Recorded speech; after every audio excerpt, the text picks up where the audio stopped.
Muito bem, pronto, sejam bem-vindos todos vocês, todos nós, à nossa primeira aula de prática de mecânica dos solos.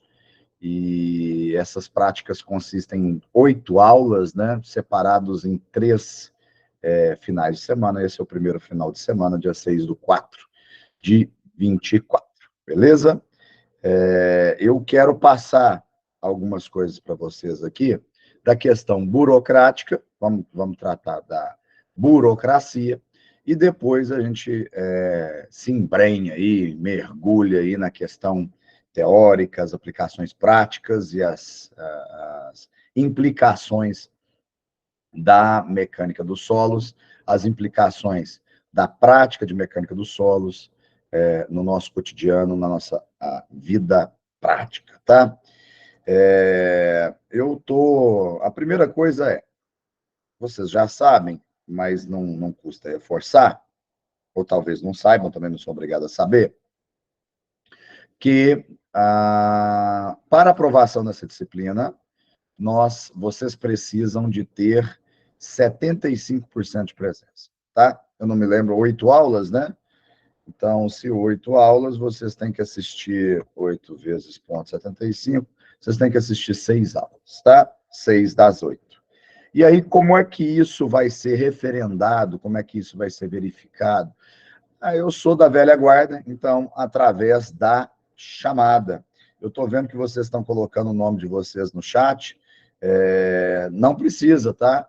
Pode dispensar aí o nome de vocês, porque vocês vão responder para mim chamada no momento em que eu estiver fazendo a respectiva chamada ao final de cada uma das aulas, tá? Eu não pego o chat para olhar mensagens passadas para ver quem lá no começo da aula mandou presente. É uma interação aqui, uma interação quase presencial, né? Uma interação remota, síncrona. Então, é a velha guarda mesmo. Nós estamos, né, usando a tecnologia, mas trazendo vocês para mais próximos. E aí as consequências disso, pelo menos na minha aula, são as chamadas, tá? Então, o que vale aí é a chamada. Se precisar ir fazer um xixi, se precisar tomar uma água, tomar um café, ir no banheiro, não deixem para ir próximo do final da aula, que irei fazer a chamada, certo? Muito bem. Então, o primeiro passo é essa questão burocrática das chamadas.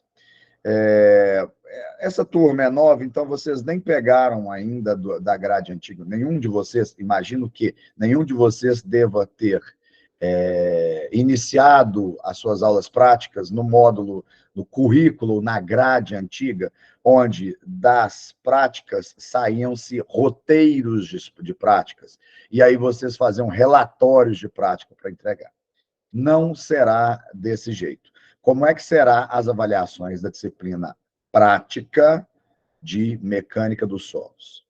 Veja bem, a avaliação da disciplina de mecânica prática de mecânica de solos é dividida em 2 partes. A primeira dela eu já disse, que é a presença, né, 75% pelo menos de presença, e as CQFs, né, ou questões fechadas, que vão abrindo para vocês aí em algumas semanas. Não é a semana regular igual as matérias teóricas, mas vocês têm um número de ACQFs aí para fazer, e aí vocês têm que também ter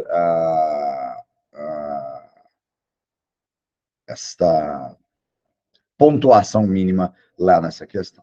O João Batista pergunta, a aula dura quanto tempo? Cada aula nossa dura 1h15, tá? Mas não necessariamente eu posso sangrar essa 1h30, ou então ela são 1h15, ou então a gente pode, às vezes, esticar um pouquinho, se o assunto ou o conceito estiver latente aqui. Infelizmente, eu não consigo te prever a exatidão, mas a aula é 1h15. O Eric fala que o cálculo de tensão deu poucas linhas. Eu acho que ele estava conversando em paralelo, senhor Eric, e colocou aqui no link, mas sem problema, tá? Então, se o cálculo de tensão deu poucas linhas, com certeza deve ter alguma coisa errada ou incompleta. Revise aí seu cálculo de tensões, principalmente se for uma tensão de flexão, se for uma tensão de cisalhamento.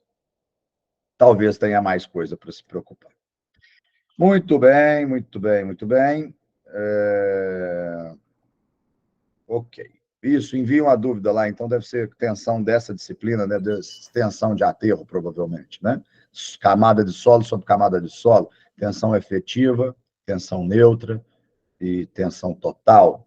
O que recalca, o que não recalca, qual a carga que se considerar não radier ou não considerar, isso tudo tem a ver com tensões. Pode mandar lá que eu respondo. É bom eu estar aqui no presencial com vocês para falar agora, vou fazer um parênteses, vou abrir parênteses aqui, valeu, Eric. Na disciplina prática de mecânica dos solos, nós tivemos feriado na semana que vem, né? Tivemos um feriado na semana que vem. Esta semana eu estou aqui diretão, eu emendei, desde de quarta-feira eu estou viajando pela universidade, o pessoal do presencial para São Paulo, e eu quero mostrar para vocês algumas coisas que eu vi, porque eu sei, a aula é de mecânica dos solos. Eu entendo muito bem isso. E o principal aqui, o cerne, será sobre mecânica dos solos. Mas eu vejo, assim, sempre com muito bons olhos, extrapolar aquilo que está ali dentro do livro para aquela prática do canteiro, do campo. E falar hoje, 2024, em canteiro, em campo, sem falar em novos softwares, sem falar em novas tecnologias, posso não dizer que nesse momento seja obsoleto, mas em muito pouco tempo será. Então, o engenheiro civil.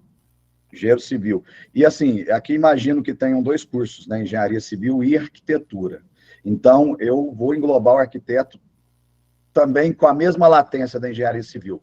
Se você não acompanhar a evolução da engenharia, da arquitetura, do software, das novas tecnologias, você estará sempre numa ilha, sempre um passo atrás do que está vindo. E para vocês é muito mais fácil que eu, né?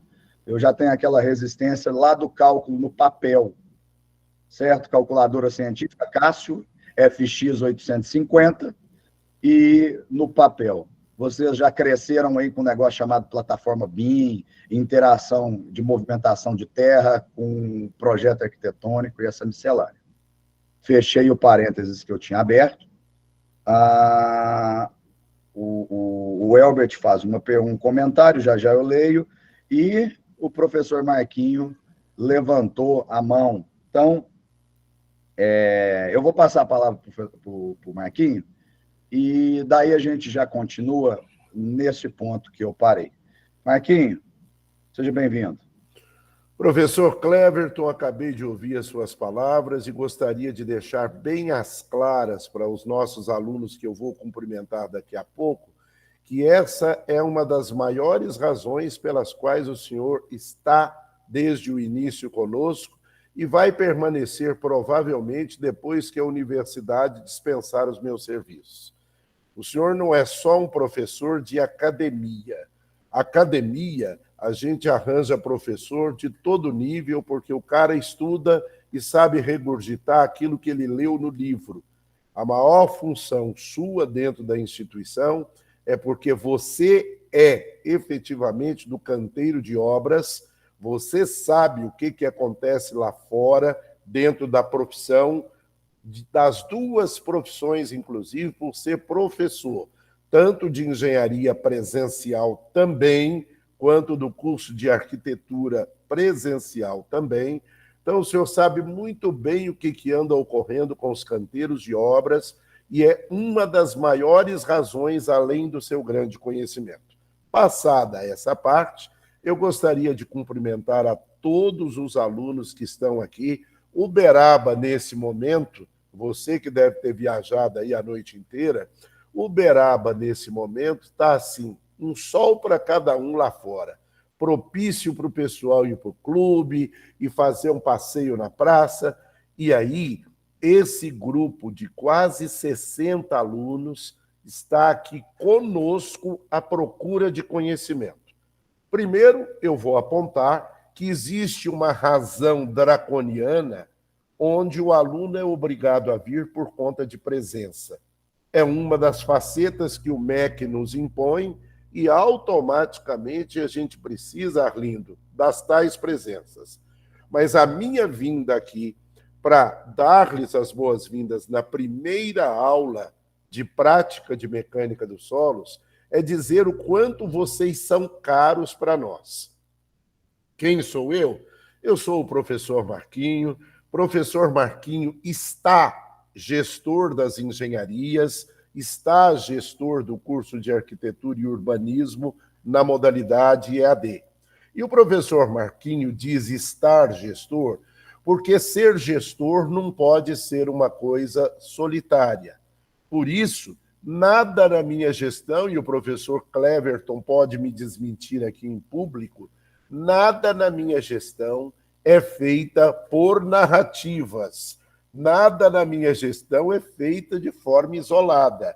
Tudo que a gente vai fazer, a gente liga. Por exemplo, na área de solos, na área de estruturas, professor Cleverton, professor Humberto Ritt, da área de águas, professor Cristiano Dossa, professora Juliana Conte, tudo é conversado a vários pares de mãos.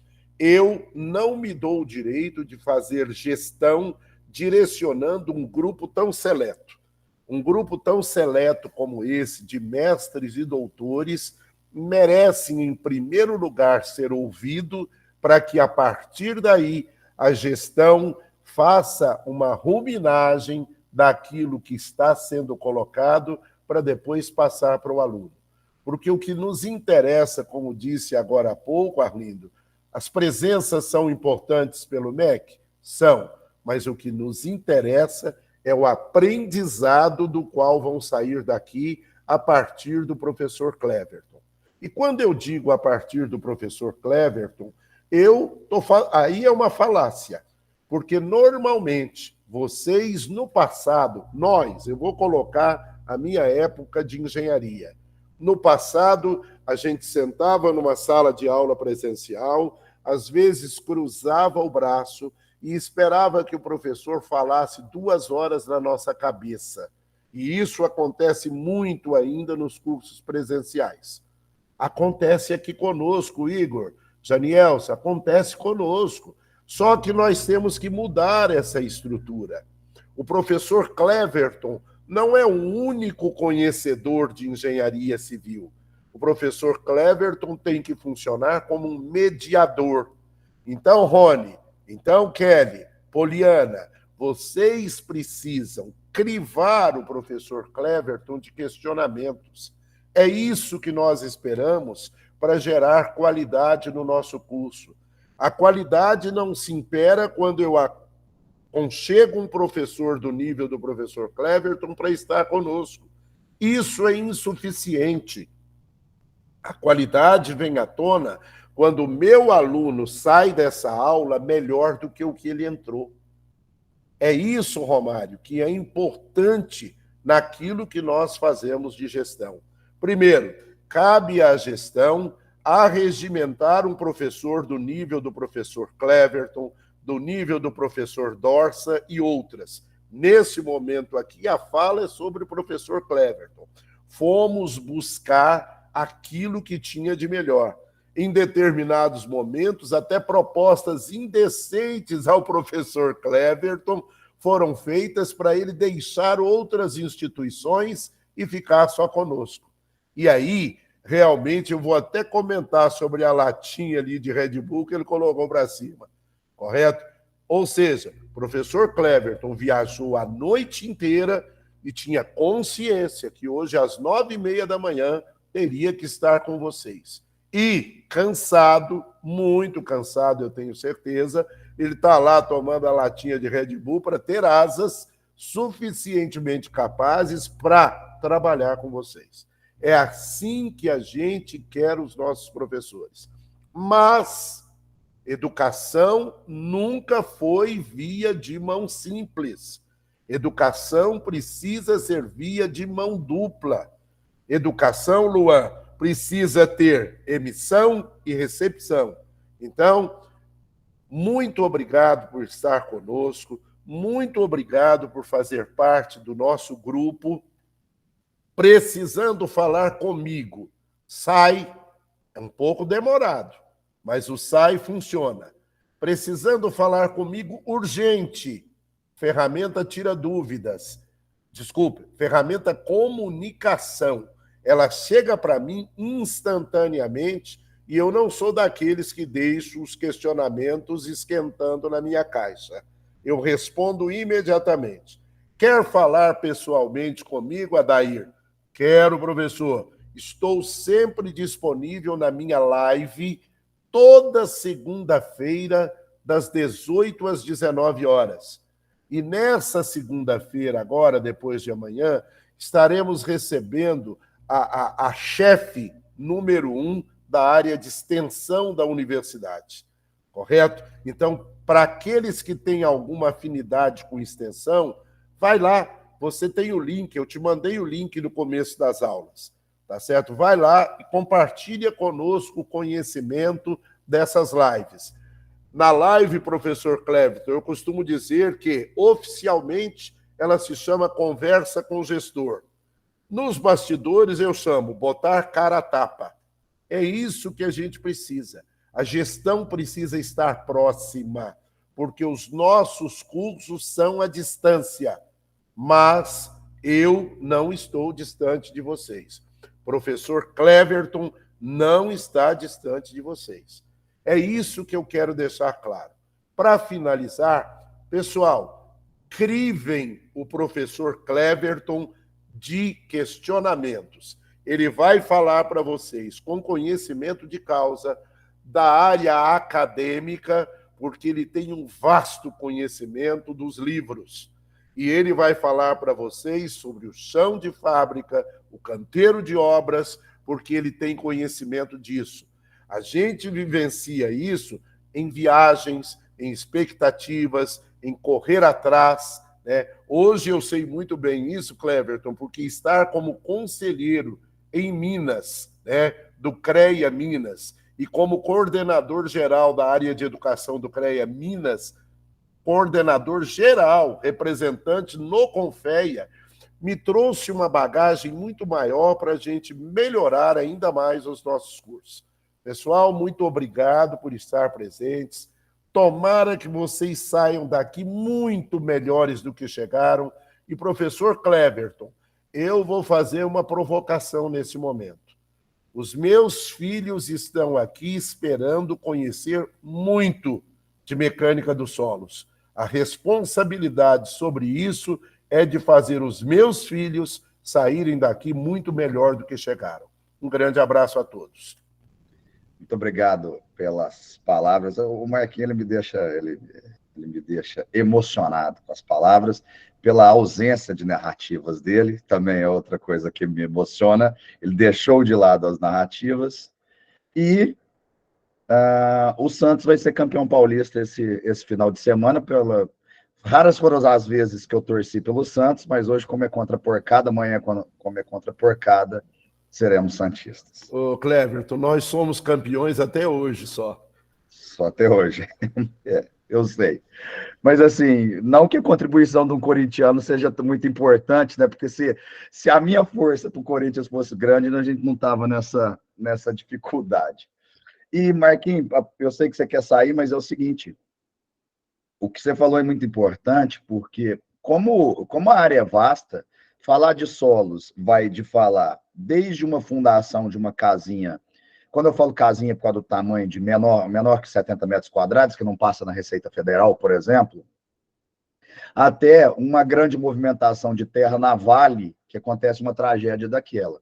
Então, o assunto é tão vasto, mas tão vasto, Marquinhos, de mecânica dos solos, que é impossível para um professor lembrar de tudo na hora de comentar. Por isso que, se vocês não participarem, se não for a via de mão dupla, às vezes aquilo que seria interessante ser tocado o assunto, não é tocado, mas não porque o professor não quis ou quis guardar para si aquilo que ele viu, ou que ele ouviu, ou que ele fez. Porque não se lembra, né, Marquinhos? Não dá para... Como que a gente lembra, né, de todas as aplicações, por exemplo, não é? Por isso, Cleverton, eu estou conclamando os meninos. Você pode ser esse cara fantástico que eu acabei de dizer e eu tenho consciência de que seja. Só que a sua aula fantástica pode ser uma aula de só menos importância se não houver a participação deles. É possível que a Kelly tenha muito conhecimento da área e fique caladinha e não queira compartilhar. Mas se ela resolver compartilhar, automaticamente a aula vai ficar melhor. Se o Helder resolver compartilhar, vai ser melhor ainda. Veja, é isso que a gente fez questão de deixar claro. Vocês normalmente têm muito conhecimento como alunos e se trouxerem essas nuances para a sala de aula deixa de ser um regurgitar do professor para ser uma linha de levar e trazer conhecimento que faz a diferença. Com certeza. Obrigadão, Marquinhos. Obrigado. Moçada, continuamos aqui, então.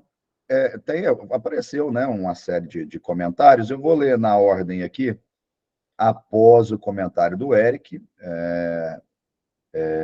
Muito obrigado, Nilson. Vou passar aquela questão que eu for lembrando. Mundo na Manu. Bom dia, professor. Gostei muito da sua explicação na aula passada. Você tem algum canal em que administra o curso relacionado ao assunto? Eu vou repetir, eu sou da velha guarda, eu fui aprender a fazer aula síncrona e live, fazer isso daqui ao vivo e gravar, quando entrei na Uniub e fui convidado pelo EAD, e tão breve, 6 meses depois, sob o guarda-chuva tutela do professor Marquinho, que a gente veio expandir. Então, não tenho, eu sou ainda meio de uma era passada, tá? O que eu tenho ali é o que eu faço ao vivo no AVA.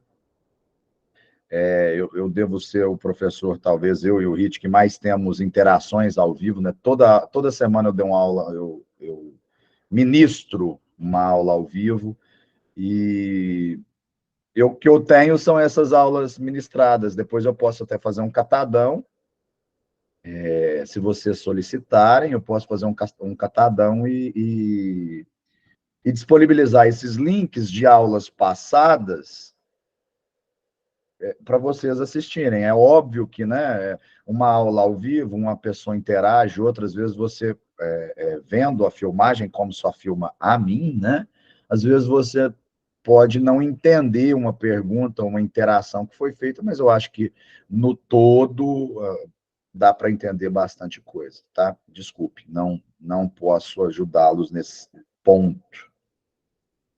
João Batista falou que concorda. Olha, João Batista, assim, se a gente for fazer uma linha evolutiva da engenharia, e eu vou me limitar à época que eu enxergo, não vou querer dizer de engenharia do século XX, falar do século XXI, ela nunca esteve como agora. Porque nós nunca fomos como agora, né? Quem aqui, eu não precisa levantar a mão, não precisa me falar, mas quem aqui tem mais de 30 anos? Quem aqui tem mais de 30 anos vai entender que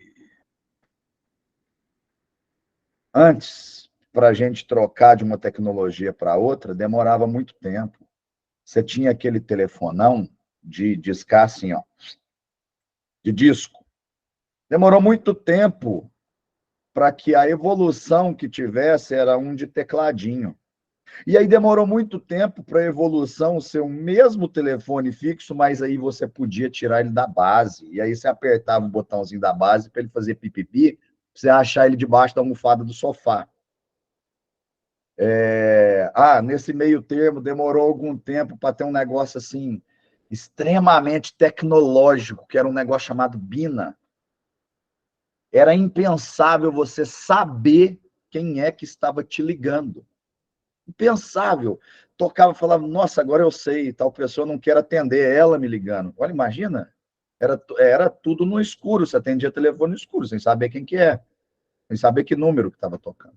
Né? Tá certo que não tinha as operadoras telefônicas para ficar te ligando e vendendo plano telefônico, a gente era livre disso. E aí, que ano, hein? Eu tive aquele Motorola desse tamanho assim, que a gente brincava, chamava carinhosamente de tijorola, isso deve ter sido, eu tinha lá meus 18 anos, né? Então, isso nós estamos falando aí de 21, 22 anos atrás.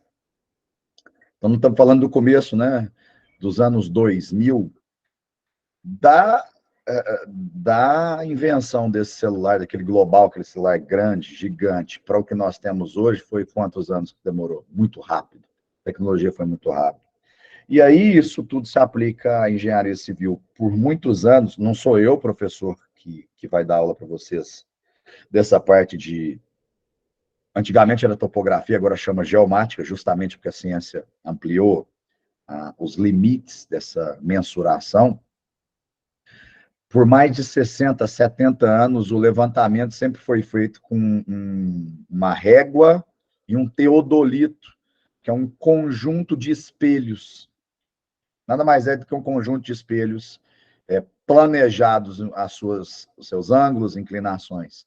Agora, você vai fazer uma mensuração de uma fazenda, você só precisa de um GPS, levar o GPS nos pontos, ele faz o georreferenciamento, te dá as coordenadas universais, e os órgãos públicos agora estão exigindo, por exemplo, essas coordenadas UTM para você fazer remembramento, desdobramento, né? Separação de glebas, terrenos, regularização de imóveis. Agora você precisa dessa localização. Então, hoje, aqui tem um livro do Carl Sagan, que foi um prêmio Nobel da Física, um espetáculo. Escreve muito bem, quem tiver tempo aí, chama Carl Sagan. Ele tem um livro chamado O Pálido Ponto Azul, em que ele fala do planeta Terra. E aí a gente é um pálido, a nossa casa, a nossa edificação é um pálido ponto marrom dentro do pálido ponto azul. Agora a gente é georreferenciado. A sua casa tem uma localização no planeta Terra com exatidão de 5 metros. Imagina que loucura que é essa, né? Com essa exatidão. E dependendo do ponto de referência, a exatidão muito maior. Aonde a gente pensava nisso? Então, é importante aqui o que nós vamos fazer, todos os professores vão tentar fazer, mas sem as novas tecnologias, tá? Visitem feira, assistam vídeos, tudo que vocês tiverem vai agregar, tá? Fica só dentro do muro fictício da universidade, não, voa, sai, pula o muro, né? Vai conversar, vai extrapolar. Beleza, beleza, beleza. Aí começou, tá chovendo Palmeiras, meu Deus do céu, né? Palmeiras. Ai, ai. Time da Parmalat é difícil. Era Parmalat e tia Leila, mas eu não vou entrar nisso daí, não. Tá, as camisas já não estão mais com aquele cheiro de guardado, né? Porque já tem alguns anos que vocês estão ganhando, então eu vou ficar caladinho aqui. Não está na hora de corintiano ficar conversando muito, não. Tá? Beleza, vai ser de grande valia. Esse catadão, Eric, é importante mesmo, tá? Então, muito bem. Fiquem à vontade para perguntar, deixa eu embrenhar realmente aqui em mecânica. E aí eu vou tentar passar 3 práticas para vocês. Eu não sei se é a primeira prática, então vocês vão entender. Como foi feita uma votação, tá? Foi feita uma enquete com os alunos que vieram antes de vocês, que devem estar formando agora. O que era melhor? Eles viajarem, se deslocarem para os polos e fazer as práticas em cada um dos polos, com tutores específicos de cada polo, né? Eu não conseguiria estar em mais de que um polo, eu estaria só na universidade, no campus aeroporto, né? E desse modo, qual que é esse modo? Eu fui lá dentro do laboratório onde vocês, teoricamente, estariam, realizei a prática fazendo todos os comentários possíveis, pedi, à medida do possível, para a equipe de filmagem não cortar os erros, né? Me despi de vaidade e tentei pedir para não cortar os erros, por quê? Porque o erro é ali que você aprende também, porque se você for repetir um dia, você pode errar e você tem que saber aonde você errou, então eu acho isso importante. E é isso que eu passo para vocês. Então, vocês vão ver, eu vou apresentar uma aula que eu gravei dentro do laboratório comentada. E eu tento, assim, né, a todo momento passar isso para vocês. A primeira prática, por exemplo, é uma prática que eu me vi um grande desafio em como fazer isso, né? Era muito artístico, era muito teatro, né? Porque eu deveria passar para vocês sensações de tato. Qual é a sensação a tocar um tipo de solo do quadrilátero ferrífero aqui, de Minas Gerais, um solo extremamente vermelho, argiloso, uma sapé da Bahia, como seria um solo do agreste nordestino, como seria um solo da nossa planície central. Então, são características diferentes e comportamentos diferentes. E aí, passar isso por tato, tentar passar para vocês a sensação, foi complicado. Então, não sei se vai aguçar o sentido de vocês conforme eu tentei. Por isso que eu estou aqui. Essa prática não é dada à revelia, e eu estou aqui para tentar esclarecer aquilo que o vídeo não consegui ser claro, tá? A nossa primeira prática chama-se identificação tátil e visual do solo. Por quê? Eu falo isso muito no vídeo, então não vou me alongar, não vou fazer uma abertura muito grande, para vocês não escutarem duas vezes a mesma coisa, né? Eu falar aqui e eu falar no vídeo. Mas de maneira bem rápida. A primeira, senhores engenheiros, senhores arquitetos, daqui para frente eu vou falar arquiteto primeiro, depois engenheiro, pela ordem alfabética. Senhores arquitetos, futuros engenheiros, o primeiro contato que você tem com um terreno, que você vai projetar, ou que você vai construir, ou que você vai gerenciar uma obra de infra, o primeiro contato que você tem com ele é meter a botina no pé, pisar em cima dele, seja um pasto, seja um terreno roçado, e ver as características dele no olho, agachar, poder pôr a mão, pegar essa característica.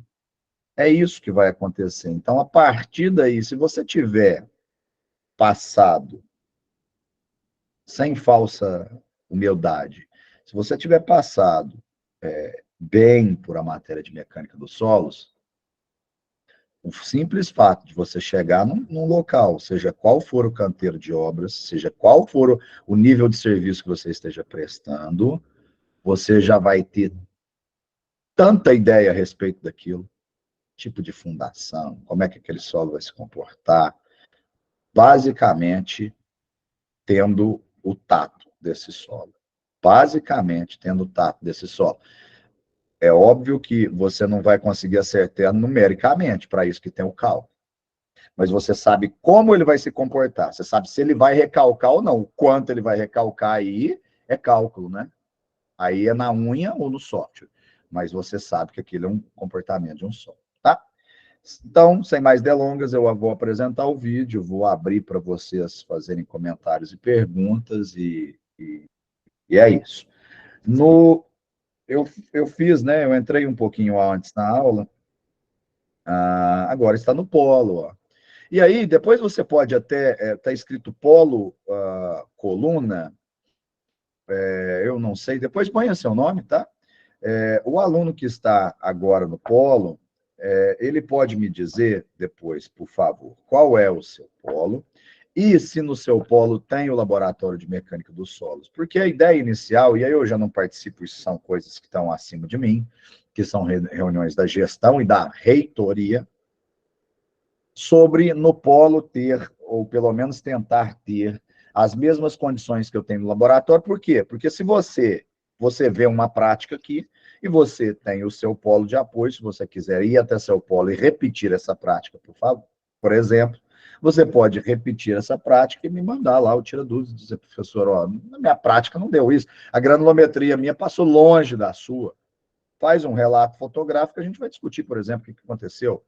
Eu falar, óbvio, né? Você está lá no Pará, você está em Parauapebas. A formação geológica é diferente da que eu estou no Sudeste. Então, a sua granulometria vai tender a dar um acumulado maior nas peneiras maiores do que 0,3, e a minha vai estar entre 0,3 e 0,075, e aí, né, a gente pode discutir isso, tá? O Arlindo pergunta assim, como evito o recalque? Arlindo, é o seguinte, o recalque ele tem que ser minimizado, você jamais vai conseguir evitar ele. Se você colocar uma cadeira para tomar cerveja, uma cadeira para tomar cerveja na praia, essa cadeira vai afundar, ela recalcou. Se você colocar no quintal da sua casa, e o quintal da sua casa for de terra, ela vai recalcar um pouquinho. E aí, imaginamos que vamos pegar essa cadeira, você vai tomar sua breja depois da aula. Então, você tem a praia, você tem três momentos. Você vai tomar uma cerveja na praia, você vai tomar uma cerveja debaixo da mangueira, né? No fundo da sua casa, onde tem um jardim aí, ou está na terra. E você vai tomar uma cerveja dentro da sua casa, onde tem piso. Certo? Tudo no universo deforma. Eu falo isso no presencial, na área de concreto armado, quando eu dou cálculo estrutural. Tudo no universo deforma. Não interessa se você vê ou não, mas está deformado. Né? Deformações em milésimos ou décimos de milímetro, a gente não consegue enxergar. Mas, de novo, não interessa nada se a gente não consegue enxergar. Isso não quer dizer que não exista. Né? Você não enxerga um átomo, mas ele está lá explicando o universo. Então, o recalque ele tem que ser minimizado. Veja, as três situações, você está tendo um movimento para baixo. Existe uma deformação no concreto de abaulamento, que é um recalque, porque o recalque para quem não... a pergunta do Arlindo, ele sabe o que ele está falando, se ele fez essa pergunta. Para quem não sabe, não é obrigado, está começando agora, mecânica. O recalque é o quanto nós vamos perder de nível ou de cota, que a gente está falando de altura, para um elemento colocado num eixo teórico aqui. Por exemplo, a cadeira, normalmente, ela tem 60 centímetros, né? A parte do chão até a parte que você senta. Cadeiras comuns, tá? De acessibilidade. Óbvio que aí existem vários. Então, você tem o chão e 60 centímetros da cadeira. O recalque é o quanto que depois dessa carga colocada, esse conjunto ficou menor, por exemplo, que 60 centímetros. E o que a gente tem que fazer? A gente tem que minimizar o recalque. Então, a gente tem que tirar, hipoteticamente, a cadeira da praia e passar a cadeira para o concreto. E como é que eu faço isso? Respondendo a pergunta, aumentando a área de contato. Pensem comigo, a cadeira do Arlindo na praia afundou. Mas se ele vier, hipoteticamente, pegar essa cadeira, e vamos pensar não naquela cadeirinha da praia que é de abrir, né? Vamos pensar na cadeira comum, 4 pernas. Se ele vier com uma prancha de madeira, lá, junta 2 compensados lá de 2 centímetros, faz uma prancha com 4 centímetros de compensado, vem aqui, parafusa os 4 pés da cadeira em cima de uma prancha de 1 por 1, 1 metro quadrado, e coloca essa prancha na areia. Ela vai afundar na areia mais ou menos? Tensão é força sobre a área. Conceito RESMAT, tensão, conceito universal de esforço. Tensão normal é força sobre a área.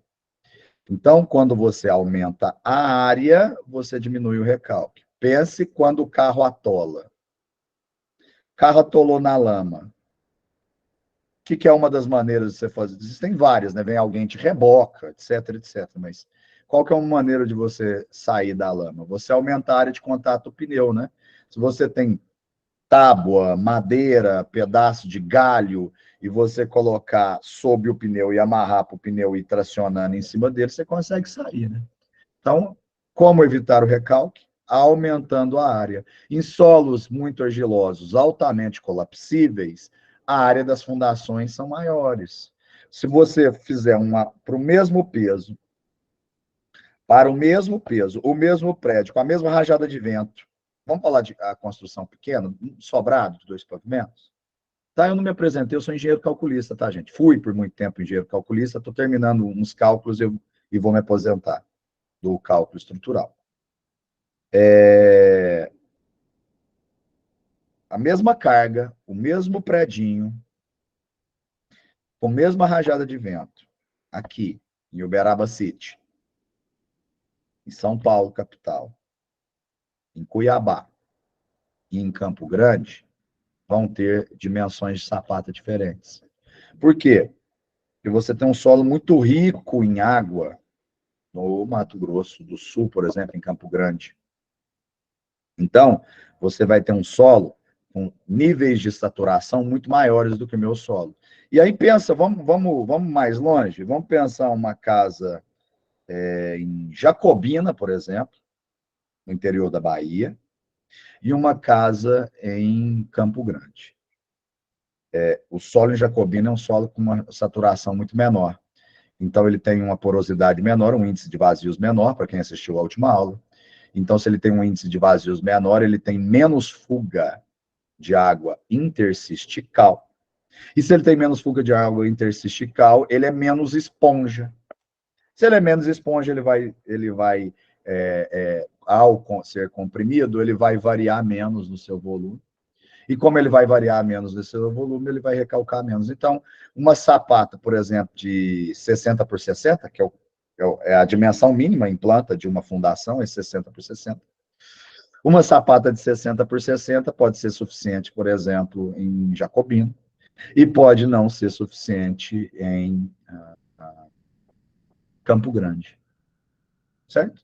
Pode não será suficiente em Campo Grande, a não ser que você pegue uma área rochosa de Campo Grande. Ah, não, beleza, aqui tem um matacão, esse terreno todo é sobre pedra-sabão, sobre basalto, aí a conversa é diferente. A conversa é diferente. Bom, me alonguei, mas eu acho que eu expliquei. Se eu não expliquei, fique à vontade para... Márcio Gleidson está em Coluna, mais o polo referência em Guanhães. Depois eu vou dar um Google aqui, porque eu não conheço Coluna e não conheço Guanhães. Então, eu não tenho a mínima ideia onde o senhor está. Mas depois me fale, isso um pouco importa, né? Mas isso me fale depois se o seu polo tem esses recursos. Myron, ou Myron, não sei onde está a sílaba tônica, referente ao recalque, tem que fazer um tratamento no solo? Pode fazer, mas quando é que vale a pena fazer um tratamento no solo? Quando são obras grandes, para obras pequenas, e eu entendo a obras pequenas até para um prédio. Você não compensa fazer um tratamento do solo, compensa você afundar a fundação. Ué. Vai fazer um prédio extremamente carregado, você vai fazer um tubulão, assenta o tubulão 2, 12, 14, 17, 20 metros abaixo do solo até você achar rocha. Uma casa pequena aumenta, trabalha com radier, com espessura maior, ou eu já calculei prédios, por exemplo, prédios, no plural mesmo, prédios. Em Uberaba, um prédio está pronto, está entregando, começou a fase de reboco, ali, prédio alto padrão no bairro Estados Unidos, para quem que é de Uberaba, descendo a Barão de Tuberaba, para quem é daqui, logo à esquerda, no segundo quarteirão, chama Residencial Barão de Tuberaba, e um prédio escolar ali, de frente à antiga Coppervale também, que é uma escola, está chegando na quinta laje. Ambos, a gente pensa em prédio, pensa em tubulão, vocês vão aprender lá em fundações, edificados para grandes, tubulão. Mas lá não deu tubulão, por exemplo, deu rocha embaixo, deu pedra de sabão, imagino você, são prédios em cima de sapatos. Então, cada solução é uma solução, tá? Compensou fazer tratamento de solo? Não, fura e põe uma sapata em cima da rocha. Agora você vai fazer um aterro sanitário. Você vai fazer uma rodovia. Aí sim você pode fazer uma escarificação, você deve, se você pegar o IPR 719, que é o manual do DENIT de pavimentação. Já trabalhei com pavimentação? Não trabalhei. O mínimo que eu vi, o mais próximo que eu vi é na prefeitura a qual eu sou engenheiro, né? Além de professor, eu trabalho também nessa frente de fiscalização. Eu sou engenheiro concursado na Prefeitura do Estado de São Paulo. Mas é o máximo que eu vi de pavimentação na prática. Mas eu li muito a teoria, porque eu dou aula aqui, né, de pavimentação. Então, se você vir o IPR 719, que é o Manual de Pavimentação do DENIT de 2006, Ele fala sobre esse tratamento de solo, que é escarificar o solo original, o subleito, e vir com um solo de maior CBR, nós vamos aprender o que é CBR aqui, vir um solo com maior CBR e trocar nessa escarificação com esse solo, voltar e compactar com pé de carneiro, por exemplo, e aí isso é um tratamento, você aumenta a dureza desse solo, por consequência você diminui o recalque. Então, é um tipo de tratamento, sim, mais feito em maior escala para rodovias, em trecho de rodovia, onde o solo é altamente colapsível, solo de escape ou altamente colapsível, ou então lixões, por exemplo, aterros, né? Que você vai subindo o nível. Tem até uma CQA aí, não fui eu que construí o mapa de vocês, foi o professor que estava antes de mim. Tem até uma CQA, que é essas CQAs que ele vai pedindo aí o cálculo de tensões efetivas e etc., que nada mais é do que você fazer uma verificação de aterro sanitário, por exemplo. É isso aí. Fazemos isso em estacas de parques fotovoltaicos, é isso aí. A área em que trabalho, é. O Vinícius Jacobina, Terra do Ouro. Então, cada tipo de solo recebe cargas diferentes, é isso, né? Cada tipo de solo se comporta diferente, de maneira diferente, Marcelo, mediante a mesma carga. É isso que eu quis dizer. Uma tonelada em 1 metro quadrado de sapata, 1 por 1, num tipo de solo, se comporta diferente de 1 tonelada em 1 metro quadrado, 1 por 1, e outro tipo de solo. Por isso, do ensaio de sondagem. Você precisa saber o que esse solo está te dizendo. E se você conhece a sondagem, conhece a mecânica do solo, se você vira o solo, você já sabe se a sua fundação vai ser maior ou menor. Quanto ela vai ser, eu não sei. Mas se ela vai ser maior ou menor. Você sabe o que eu respondo muito? Gente, desculpa eu devagar, mas você sabe o que eu respondo muito? O cliente me pergunta, eu estou falando, estou aposentando, preciso sair dessa área. Não estou dando conta, mas eu preciso sair. O cliente chega muito com projeto, né? Eu faço projeto. Por que eu sei disso? Eu calculo um tipo de tecnologia, que é aquelas paredes de isopor, de argamassa armada, de isopor por fora e concreto por dentro. Eu não mexo só com convencional. Na verdade, a maioria dos meus projetos não são convencionais, tá? Esses que eu falei até agora são. E isso, qual que é a vantagem desses projetos? São que pode-se usar a fundação rasa, o radier, por exemplo. Então, a primeira pergunta que eu recebo de um cliente é: olha esse projeto arquitetônico para mim, você acha que ele é possível ser feito em radier? É possível economizar na fundação? Então, assim, é a primeira pergunta que a gente recebe. E aí vocês, enquanto profissionais, também vão se deparar com esse tipo de pergunta. Olha onde a mecânica dos solos entra, né? A Jéssica, bom dia, estou em Uberaba, como faço para ir até o laboratório? Jéssica, não tem muita burocracia, não. Chega lá no campus do aeroporto, sala H108, das 13h30 às 18h. Aí o Luizão sai para a janta das 18 às 19h15, depois das 19h15 às 22h30, você tem um laboratório aberto. Se o Luizão não estiver lá, você espera um pouquinho na porta, ele vai aparecer, e o Luizão é o técnico de laboratório e sabe muito, é pouco não, sabe muito. Você pode repetir as práticas lá à vontade, tá?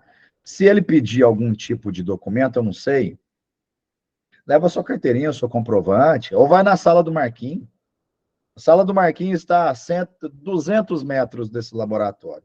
A sala do Marquinhos é na sala M02, M de Maria 02. O laboratório é no bloco H, sala H107, H108, H109. Eles são integrados. Material de construção civil, geologia e solos. São 3 salas juntas, tá? Essa que eu vou filmar é a sala de materiais de construção civil, e eu trouxe tudo de solos para essa sala, que eu acho ela mais ampla. Então, tá lá, tá à vontade, pode ir. E não é só a Jéssica, não, quem for de Uberaba. Fica à vontade, o Niobe é de vocês. Vocês pagam? O Niobe é de vocês. Obrigado, obrigado. Isso, rolo compactador pé de carneiro. Para solo fraco, né? Usa o pé de carneiro e usa o vibroacabador, o liso. Eu acabei de falar, né? Para acabamento, tá? Já vi esse tipo de obra, tá bom, vou lá na semana que vem. Como seria a preparação de solo para a construção de uma ferrovia? Aí você me pegou, Renan. Me pegou. Eu nunca participei de construção de rodovia, mas imagino eu que se o solo, depois do teste, ele seja um solo com CBR menor do que 2%, que é o mesmo da rodovia, então talvez o limite seja maior, maior do que 4, maior do que 5, maior do que 6, ou seja, se ele tiver uma tensão resistente menor do que um MPa, aí você deve fazer o mesmo tipo de troca de solo, só que na ferrovia existe um atenuante, né? Existe o agravante, que a carga é muito maior. Existe um atenuante, porque você tem aí trilhos, que é o patim, você tem o dormente, e você tem o lastro de brita, em que você diminui os efeitos de tensão no solo de vibração, por exemplo, são absorvidos pela brita, deslocamento lateral, e aí você acaba tendo cargas pontuais em que o solo se comporta melhor assim. Tá? É isso. Exatamente, é muito pesado. Fiz um banheiro de 9 metros quadrados, 2 por 4,5, com laje para caixa d'água de 1.000 litros. Fiz a sapatinha de 40 por 40 por 80, mas confesso que fiquei com medo, tá pequena, tá? Tá pequena, não, isso não significa que vai cair, mas se aparecer trinca. Se aparecer trinca em 45 graus, é recalque, tá? O recalque, quando ele trinca, ele não trinca a estrutura. Se o recalque trincar pilar e viga, você pode sair correndo, tá? O recalque, ele trinca tijolo. Então, se você vê uma trinca em ângulos entre 30 graus com a horizontal, com o seu piso, entre 30 graus com o piso e 45 graus, é recalque. E aí, aonde ela está apontando, onde ela aponta, ela é cagueta, abre e fecha aspas. Onde ela aponta é onde recalcou, é onde o solo desceu, tá? Então, que é o seu problema aí? Bom, primeiro, a área em planta, 40 por 40 por 80. Então, estou imaginando uma sapatinha quadrada com 80 de altura. A altura da sapata é a dimensão da largura dividido por 3. Uma sapata sempre é mais larga do que alta. Então, você jogou concreto fora, porque você fez uma sapata de 80 de altura para 40 por 40. Ou seja, você está jogando concreto fora. Você não está solicitando a carga dele. O pessoal, na empírica, tem mania de achar que a fundação tem que ser alta. Gente, quem rompe, quem que é mais forte, um concreto ou um solo? Solo. Então, quem que vai romper na ligação? É o solo, não é o concreto. Aí o pessoal faz aquela fundação grossa. Eu falo, gente, quem vai romper é o solo. Você está entendendo? Eu estou respondendo o que você fez, em cima do seu comentário. Você não é formado ainda. Eu estou te formando aqui. Então, uma sapata de 40 por 40 no rigor da lei, NBR 6122 de 2010, a menor fundação sapata possível de 60 por 60. Então, você saiu da norma. O que isso implica? Se você construiu para alguém e esse negócio deu problema, deu vício construtivo, não é só 5 anos que você é responsável, não. Porque se você for na norma de desempenho, um banheiro, o piso, o revestimento, o acabamento, a alimentação da caixa d'água, você é responsável por 5 anos, tá? Agora, se for vício construtivo que você fez uma sapata menor, você é responsável o resto da vida, enquanto você ou seu CNPJ estiver vivo, tá? E aí é um erro. Então, você fugiu da norma. Se eu sou um perito nessa, você toma bomba facilmente. Então, pode ser que seu solo seja resistente e capaz de que essa sapata não dê nenhum tipo de recalque, mas pela minha experiência, o peso da laje e essa caixa d'água, pode ser que você tenha problema de desplacamento de piso, por exemplo, porque você não vai ver, se você subir o revestimento, você não vai ver a trinca atrás, se ela for menor.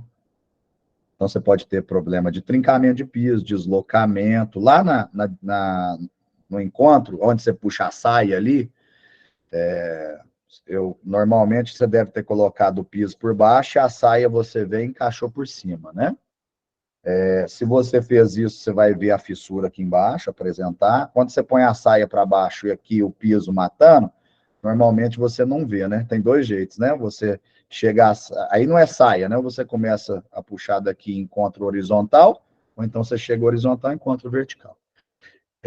Isso pode ocorrer, tá bom? Então, o senhor, ele falou seu nome, eu perdi, você me desculpa. Você colocou seu nome aqui há pouco e eu perdi. Então, você me desculpa. É, Vamos lembrar o seguinte: na obra, o pessoal chama de sapata, e às vezes foi isso que você fez. Deixa eu fazer uma correção. O pessoal chama de sapata erroneamente. Quando você tem um bloco, chamado de bloco de coroamento, por exemplo, de 40 por 40, mas também está Não, na norma nova ele deixa. Um bloco de 40 por 40 alto, se ele tiver uma estaca descendo nele, ele deixou de ser sapata, e é uma fundação profunda, ele é só um bloco de coroamento. Se você fez estaca no que você está me chamando de sapata, uma estaca aí de 1,5 metro de profundidade, 2 metros, de rasgo, de furo, numa broca no trado manual de 27, na hora que você rasga ela, ela sai com 30 de diâmetro, mais esse bloco, aí tá ok. Tá? Muito bem, muito bem. Olha o jeito que a aula rende, né? Ô, Jaqueline, estou com dificuldade de calcular minha CQA. Jaqueline, eu estou com dificuldade de responder as CQAs, tá?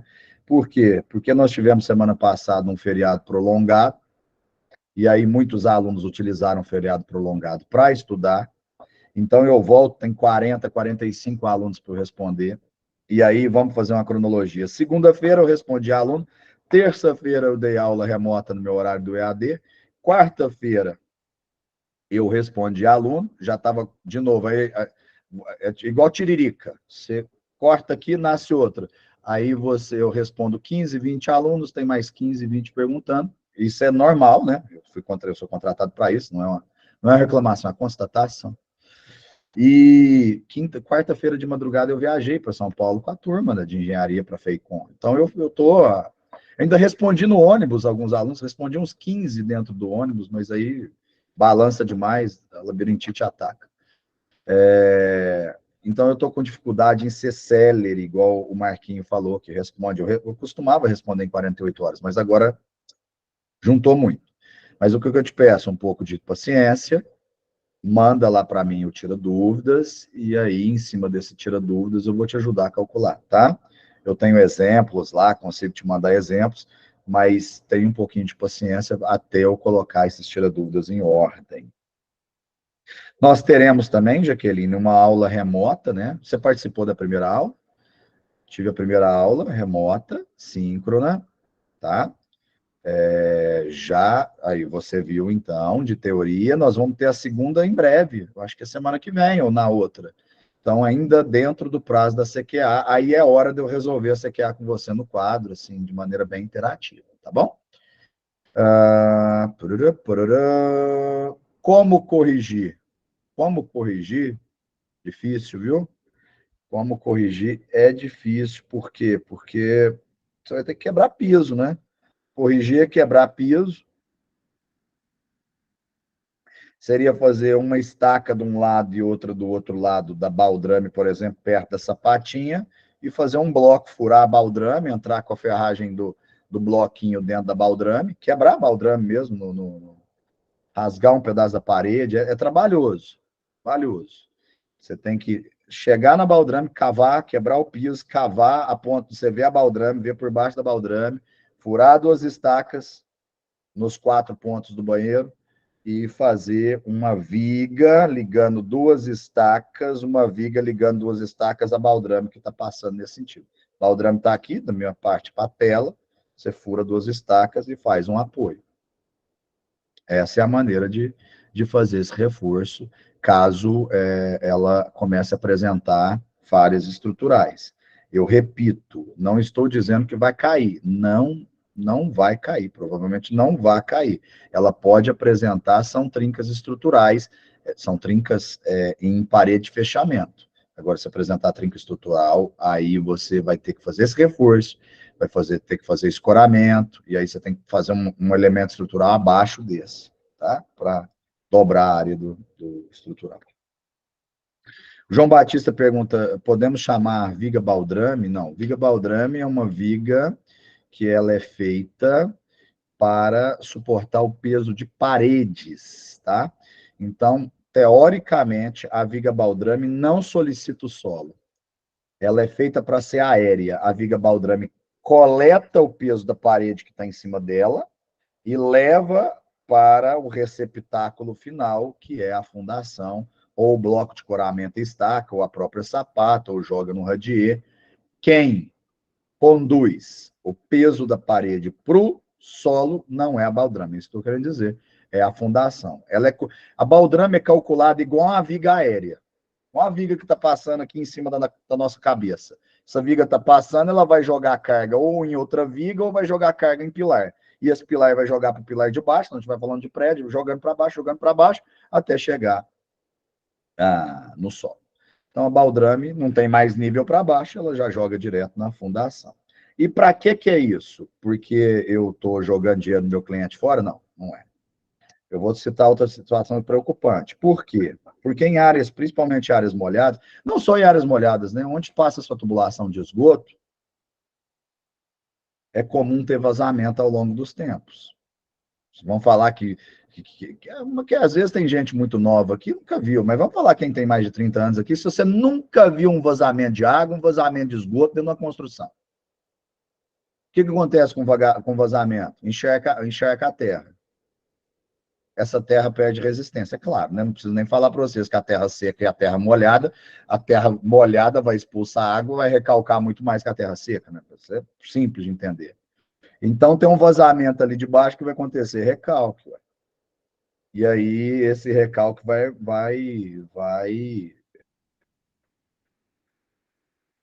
lavar a terra ali. Então, se a viga baldrame está aérea e como a fundação ocupa um pequeno espaço e a baldrame caminha uma metragem maior, se lavar debaixo da baldrame ali, assoreou, lavou, né? Assoreamento de terra, comum demais. Assoreou por um motivo ou por outro, a baldrame está aérea, se a fundação estiver apoiada, a sua casa assoreou lá de baixo, sua casa não sentiu nada, não tem uma fissura, não tem uma trinca, não tem nada, tá? Parará, parará. Vou mandar sim, obrigado, beleza. Professor, bom dia. A primeira aula vai ficar disponível para rever quanto? Rony, se você estiver falando de mecânica dos solos teórica, ela já tem um link no YouTube. No final da aula aqui, se vocês me cobrarem, eu até ponho esse link aqui para vocês da aula de teoria. Essa aula de prática está sendo gravada. Imagino que no meio da semana que vem ela esteja disponível novamente. Professor, por favor, fala novamente sobre o sentido das trincas. Tá, vamos lá, de maneira bem rápida. Se você tiver uma trinca horizontal, paralela ao seu piso, perto da laje, isso significa claramente que você tem uma casa sem viga. Sua casa é aquela casa que ou é tijolo estrutural e de canto amarrado, pode ser grauteado ou não, mas essa trinca horizontal significa que o peso da laje esmagou a primeira fiada de tijolo. O que é isso? Normalmente é que o cintamento não foi bem feito. Ponto. Um tijolo é um Zé Ninguém. Se você subir em um tijolo, dependendo da umidade dele, não vai aguentar uma pessoa em cima. Mas, se você pega uma fileira de tijolo e põe uma tábua em cima, para essa tábua descarregar a carga em todos os tijolos, você pode subir com um elefante lá em cima. Um tijolo é um Zé Ninguém. 10 tijolos trabalhando juntos é muita coisa. Pensa comigo, a carga, isso chama-se princípio de Saint-Venant. Isso é um bispo francês do século XIX. Ele estudou, quando a Igreja Católica ainda tinha grande domínio, né? A ciência ainda pertencia aos nobres e à Igreja Católica. Então, imagina que isso daqui seja um tijolo. Ele sozinho é um Zé Mané. Mas embaixo dele, como a gente amarra, tem 2 de cá. Embaixo desses 2 de cá tem 4. Embaixo desses 4 tem 8. O Saint Venant fala o seguinte, uma carga pontual, ela abre em 45 graus. Esse é um ângulo de espraiamento. Então, se você fizer um peso só em cima de um tijolo, ele vai trincar aqui, ó. Vai trincar aqui. Se você faz um bom cintamento, a carga que vai para esse tijolo vai em mais tijolos, mais leve, e como eles vão espraiar para baixo, essa tensão vai abrindo. Tensão é força sobre área, quanto maior a área, menor o esforço. Então, você pode, sem sombra de dúvida, em casas com pouca sobrecarga, você pode fazer com tijolo de canto virado, sem dó. Mas se você fizer bem o travamento, o amarramento e fizer bem essa cinta. Então, trinca horizontal, beirando perto da laje. Trinca em oblíqua, diagonal, entre 30 graus por solo e 45 graus do solo, e invariavelmente está acusando recalque. Aonde ela aponta é o exato ponto em que desceu. Por que ela trinca? Porque desceu, puxou a argamassa do tijolo de assentamento, 1:3, né? 1:3, 1 de cimento, 3 de areia, 70% de água, 60% de água, ela não suportou a tensão de cisalhamento, ela soltou. É isso que acontece. Trinca em ângulos diferentes desses, muito provavelmente sejam por variação térmica. E aí, normalmente, você tem que investigar, mas elas são superficiais, ela é só no reboco. Por exemplo, fissura mapeada. Aqui uma fissura mapeada, aquela que tem várias assim, é porque exudou, fugiu água no reboco, né? Você fez um reboco com a relação água-cimento pequeno, você não colocou um cal, um Denver cal, estou fazendo propaganda para ninguém, não. Ou um Vedalite. Você não fez uma argamassa bem feita, ela vai exudar água, e isso é fato. Aí o reboco vai ficar enchendo de fissuras, essas fissuras podem ir abrindo com o tempo, apresentar trinquinhas, mas se elas estão fora desse escopo que eu falei, horizontal ou na diagonal, ela não é nada estrutural. Tem uma fissura vertical que acontece em prédios, principalmente, onde você sobe primeiro o esqueleto do prédio, né? Olha em prédio, você sobe o esqueleto estrutural, depois, por andar, você vai fechando o pano de tijolos e vai fechando essas paredes. O tijolo dilata, movimenta com a variação térmica de maneira diferente do concreto. Então, num dia muito, muito quente, o calor faz dilatar, aumento de volume, e o frio faz contrair. Então, imaginamos que você fez um dia muito quente e aí começou a chover, à noite derrubou a temperatura bruscamente. E isso começa a acontecer com alguma frequência. Como eles dilatam diferentes, a tendência vai se abrir, então vai ter uma fissura mostrando a divisão do concreto com o que não é concreto. Essa é uma outra fissura. É uma fissura estrutural preocupante? Não é, a não ser que ela esteja descolada assim, de baixo em cima nos dois lados, aí é preocupante. Aí você tem que fazer um grampeamento. Mas não sendo, não. Ela é uma fissura, uma patologia, assim, o problema dela é que ela é uma patologia chata. Se ela é uma patologia de movimentação térmica, dependendo do tratamento que você fizer com manta bidin, com telinha de estuque, ela vai aparecer de novo. Você vai pintar, vai ficar lá 6 meses sem a trinca, ela vai aparecer de novo. Então, por isso que hoje eu uso muito a tecnologia do revólver, né? Dá o tiro com a malinha, trava ela no pilar, vira ela e amarra ela com o tijolo. Mas, gente, eu estou fugindo de mecânica dos solos. Deixa eu voltar, tá? Parará, professor, fala sobre novamente, a viga baldrame funciona como uma trava? Também, Arlindo, mas não é a função primordial dela, tá? Quando a baldrame funciona como trava, ela muda o nome, ela chama viga alavanca. Ela é cavada, é no chão, é a mesma baldrame, mas se ela serviu de trava, ela foi chamada de alavanca, tá? Mas a função secundária, essa quando eu estou querendo dizer, quando ela é chamada de alavanca, é porque você sabe que a função primária, serventia primária dela é um trava. Quando ela é chamada de baldrame, a função secundária é trava, tá? Por exemplo, um bloco de uma estaca, que a norma manda. Um bloco de estaca, eu tenho que ter baldrame travando nos dois sentidos. K e K. Ela não precisa cruzar em cima, mas pelo menos chegar num ponto e chegar no outro. Se for canto, por exemplo, estaca do canto, tem que ter uma baldrame pá pole. Se eu tenho um bloco de 2 estacas, nesse sentido, uma aqui e uma na tela, eu tenho que ter baldrame chegando a menor inércia. E assim sucessivamente a gente discute isso em fundações. O cálculo dos vazios, Myron, o cálculo dos vazios é o índice de vazios, né? Aí eu tenho uma equaçãozinha para o índice de vazio. O índice de vazio é o volume de vazios, VV, sobre VS, o volume de solo. Mas como é difícil usar os 2 volumes, na prática você não consegue enxergar qual que é o volume de vazios, a gente usa o cálculo do volume de vazio em função das densidades. Depois, isso é uma aula teórica, eu vou disponibilizar para você o link do YouTube. E aí eu dei uma explicação bem concisa a respeito de índice de vazios na aula. Você pode revisar ainda hoje. Agora mesmo eu boto o link para você aqui. Enquanto estiver passando o vídeo, eu ponho o link para você, tá? Fechou? João Batista, muito bom. Valeu, João. Obrigado. Professor, dá para falar um pouco sobre os recalques dos prédios de Santos? É porque não geram pânico na população, preocupação?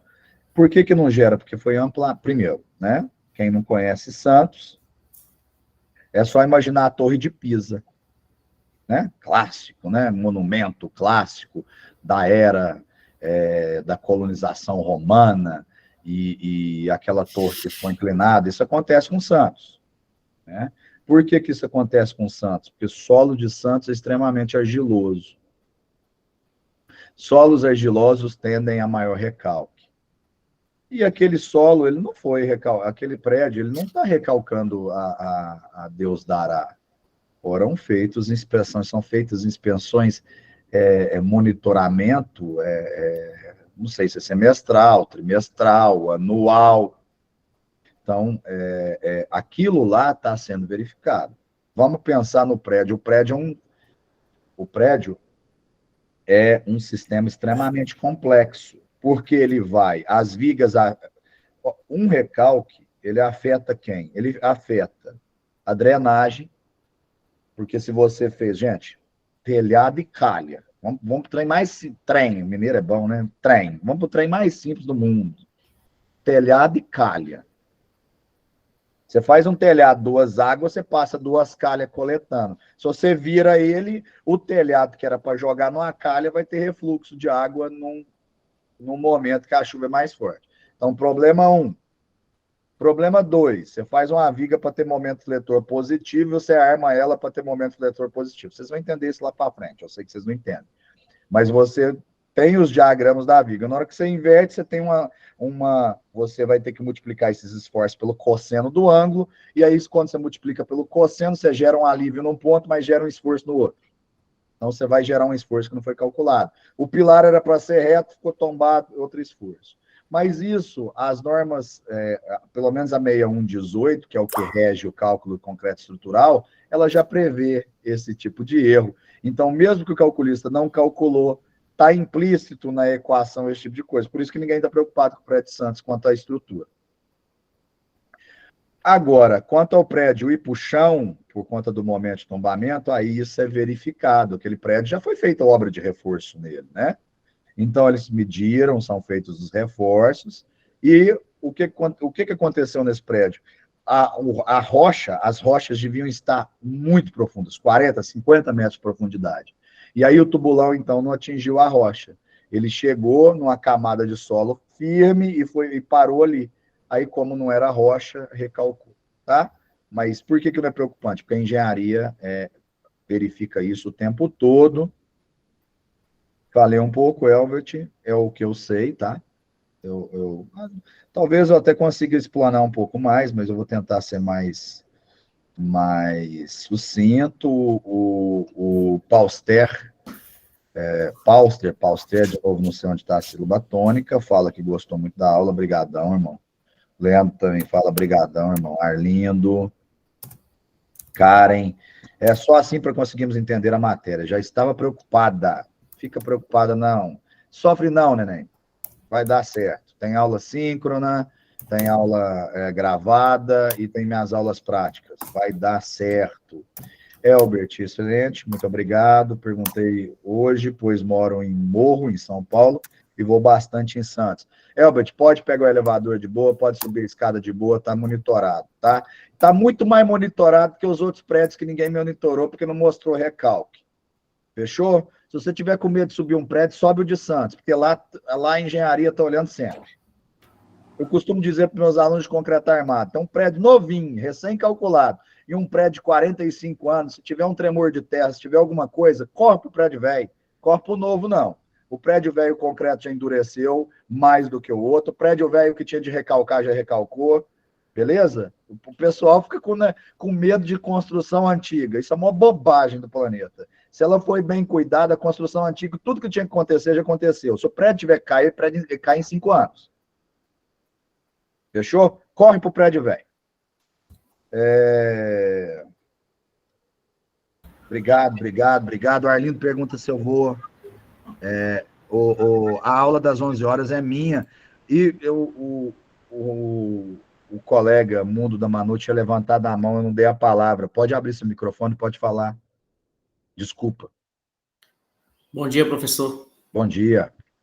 Não, era só para saber se a aula lá das 11 também era sua também, professor. Não perguntei. A aula é minha, a gente pode emendar, não precisam sofrer, a aula é minha e tá tudo dominado, tá? De qualquer forma, eu vou esperar passar 5 anos para ver se meu banheiro não vai cair.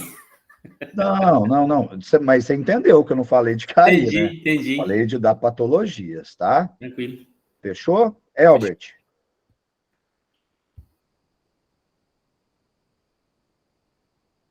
Elbert, se você estiver falando, seu microfone está desligado.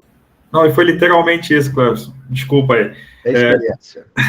O que acontece? Aproveitando esse assunto de Santos, tá? Bom dia, pessoal. Bom dia que eu não falei ainda. Levando em consideração aqueles prédios que tiveram queda em Fortaleza, né? Que não foi um só. Aquilo é recalque também? Não.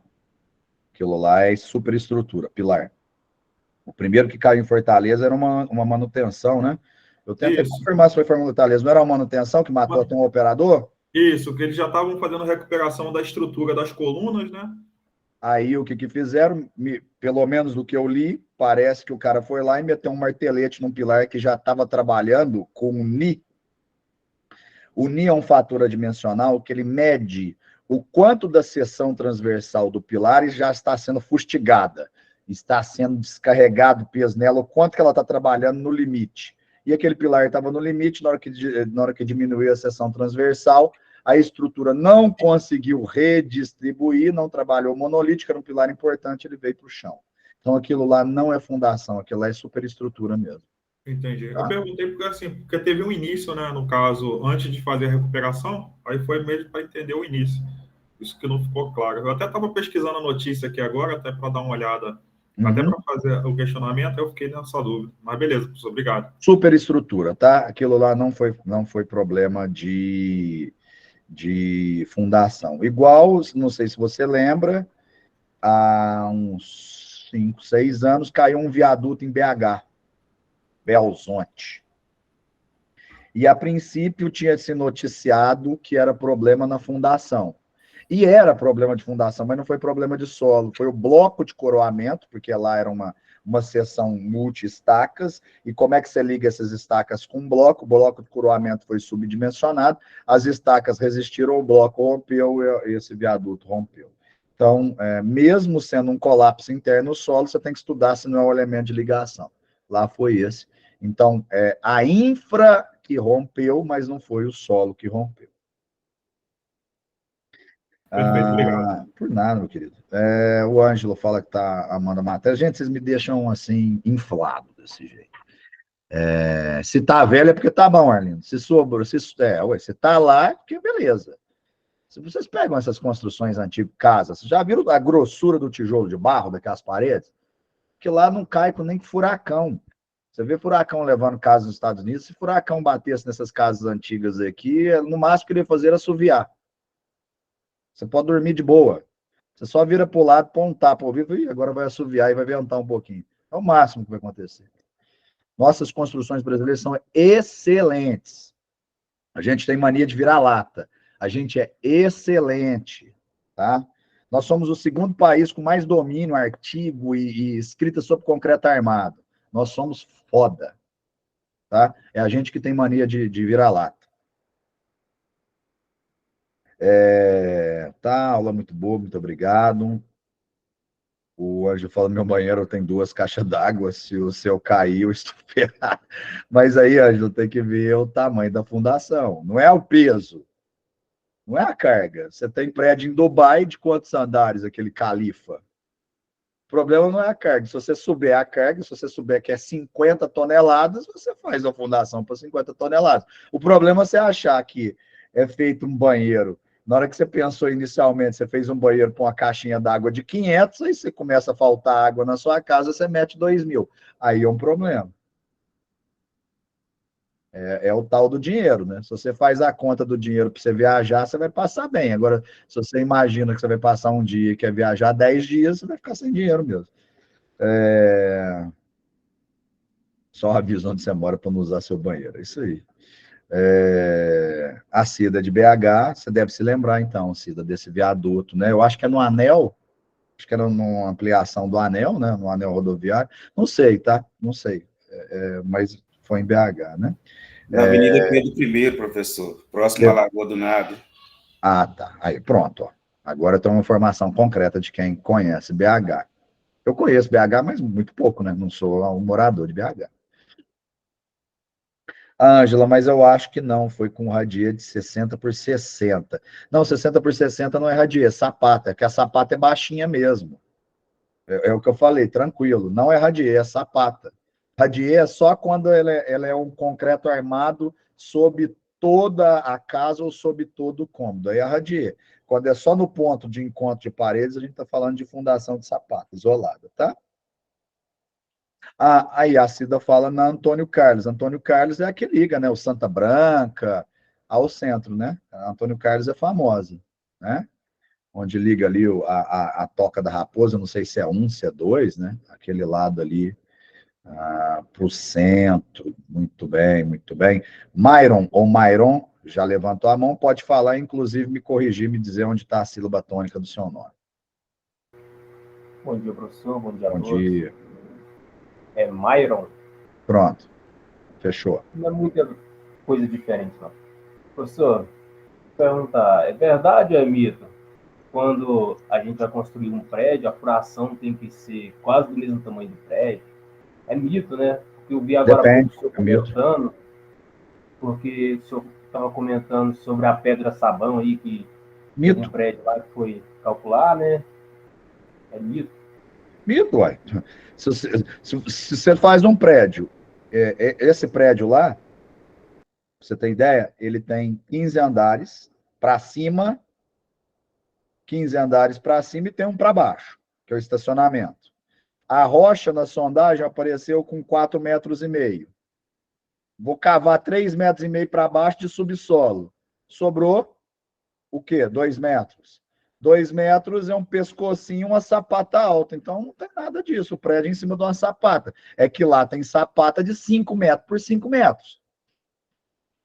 Não é essa sapatinha de 40 por 40, 60 por 60, de 1 por 1, que eu dei no exemplo aqui, né? Meu exemplo, não, é de 5 por 5. A altura de 1 metro de concreto. Mas é sapata.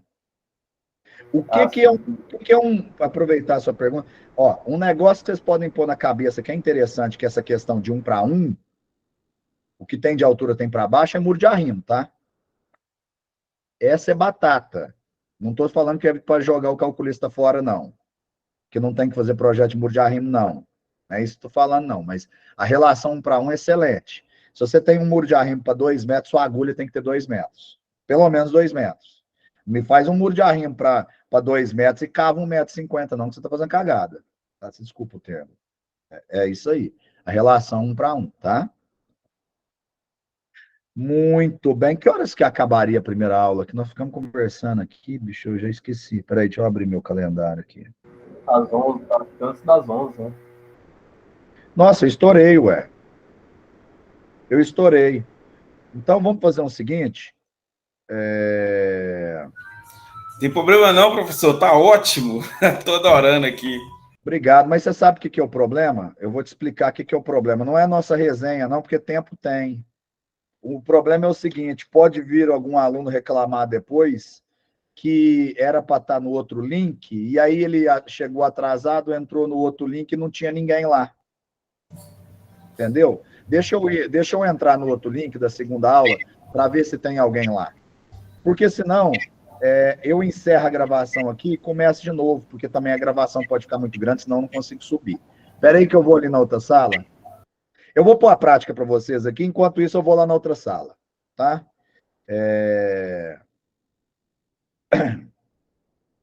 Melhor isso, Rony, todo mundo vai para o outro link.